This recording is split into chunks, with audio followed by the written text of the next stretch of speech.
Assalamualaikum warahmatullahi wabarakatuh. Salam sejahtera untuk kita semua. Selamat datang kembali di mata kuliah teori perundang-undangan.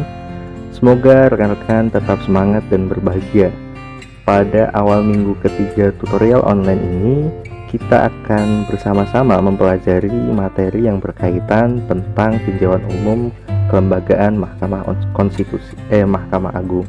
Setelah dalam sesi 1 dan sesi 2 kita mempelajari tentang Mahkamah Konstitusi, kali ini kita akan membahas tentang kelembagaan Mahkamah Agung.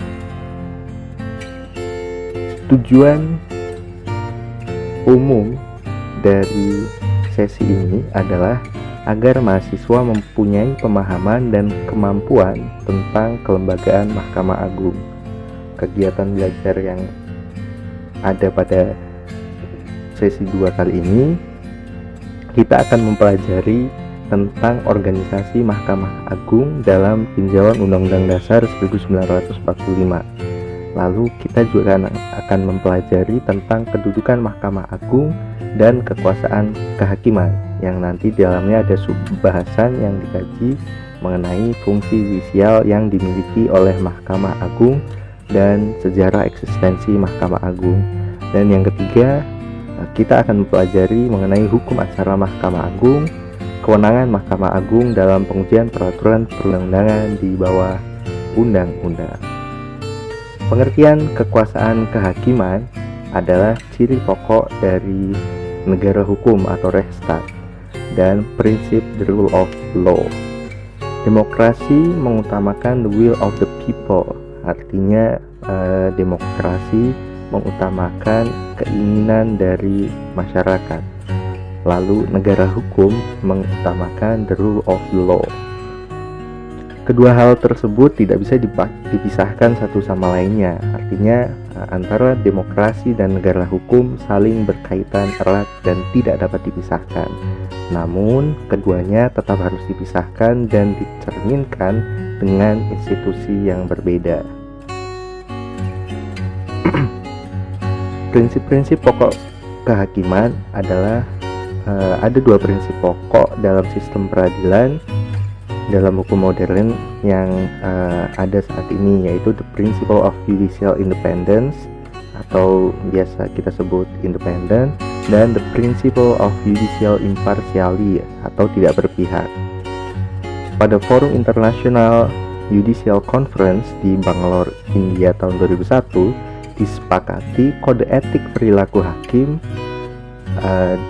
atau dikenal dengan the Bangalore Principle of Judicial Conduct, yaitu independensi, ketidakberpihakan, integritas, kepantasan dan sopan santun, kesetaraan, kecakapan, dan keseksamaan.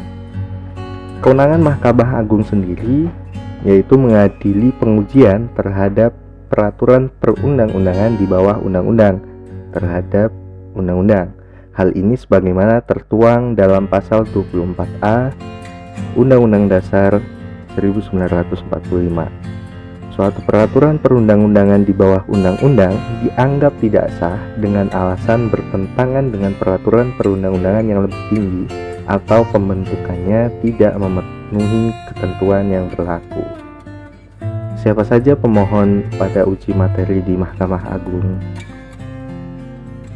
Pada pasal 31 ayat 1, pasal 31A ayat 1 Undang-Undang Nomor 3 Tahun 2009 tentang perubahan kedua atas Undang-Undang Nomor 14 Tahun 1985 tentang Mahkamah Agung, permohonan judicial review hanya dapat dilakukan oleh pihak yang menganggap haknya dirugikan oleh berlakunya peraturan perundang-undangan di bawah undang-undang. Secara formil, perorangan warga negara Indonesia, kesatuan masyarakat hukum yang ada sepanjang masih hidup dan sesuai dengan perkembangan masyarakat dan prinsip negara kesatuan Republik Indonesia yang diatur dalam undang-undang, dan bisa juga badan hukum publik atau badan hukum privat. Mekanisme pengajuan keberatan ke Mahkamah Agung untuk hak uji material menggunakan terminologi permohonan keberatan dengan cara bisa langsung ke Mahkamah Agung atau bisa melalui pengadilan negeri yang membawahi wilayah hukum tempat kedudukan pemohon. Ya, hampir sama seperti pada peradilan TUN. Permohonan keberatan diajukan dalam tenggang waktu 180 hari sejak ditetapkannya peraturan perundang-undangan yang bersangkutan, lalu pemohon membayar biaya permohonan pada saat mendaftarkan permohonan keberatan yang besarnya akan diatur tersendiri. Dalam hal permohonan keberatan diajukan langsung ke Mahkamah Agung, diatur dengan tata cara mendaftarkan di kepaniteraan Mahkamah Agung, lalu akan dibukukan dalam buku register permohonan. Lalu panitera Mahkamah Agung memeriksa kelengkapan berkas dan apabila terdapat kekurangan dapat meminta langsung kepada pemohon keberatan atau kuasa hukumnya yang sah.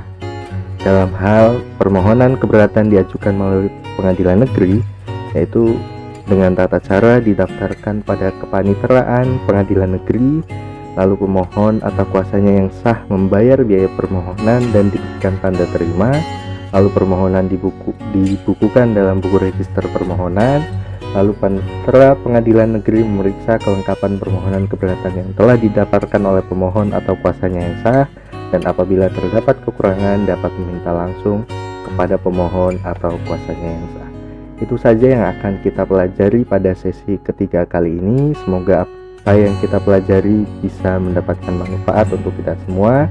Jangan lupa pada sesi 3 ini selain rekan-rekan menjawab diskusi yang tersedia, rekan-rekan juga wajib untuk mengisi tugas yang sudah tersedia pada forum e-learning UT.